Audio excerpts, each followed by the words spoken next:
Assalamualaikum warahmatullahi wabarakatuh. Selamat malam pemirsa seputar Aceh kembali hadir menjumpai Anda dengan beragam informasi aktual dan merakyat dari Tanah Rencong. Di edisi lembaran kerja hari ini 18 Februari 2020 bersama saya Haji Frizal, inilah laporan selengkapnya.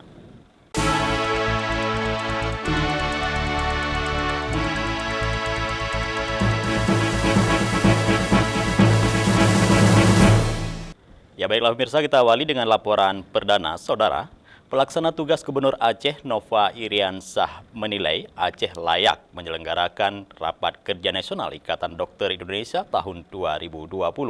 Hal tersebut disampaikan Nova saat menerima audiensi tim ID Aceh dan tim penilai calon tuan rumah Rakernas ID 2020 dari pusat.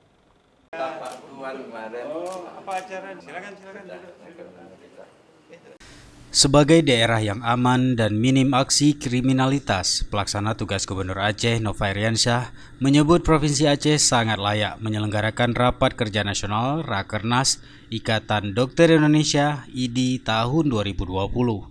Kepada tim penilaian calon tuan rumah Rakernas ID dari pusat, Nova menyatakan sangat mendukung dan menyambut baik jika Aceh menjadi tuan rumah penyelenggaraan kegiatan nasional tersebut. Selain aman, Aceh juga memiliki sejumlah destinasi wisata dan kuliner yang menarik untuk dikunjungi anggota ID nasional. Namun, Nova menyayangkan masih banyak masyarakat di luar Aceh yang mempersepsikan Aceh sebagai daerah yang tidak aman karena salah menerima informasi terkait pelaksanaan syariat Islam di Aceh. Padahal dengan pelaksanaan syariat Islam, kondisi Aceh jauh lebih aman dari daerah lain.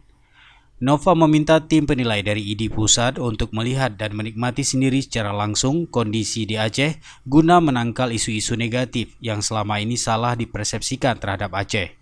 PLT Gubernur berharap agar kegiatan ID dapat dilaksanakan di Aceh untuk mendukung segala aktivitas kesehatan yang digelar di Aceh.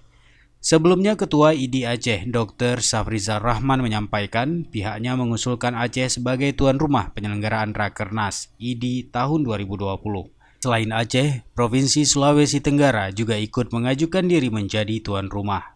Dari Banda Aceh, Tim Liputan Aceh TV melaporkan.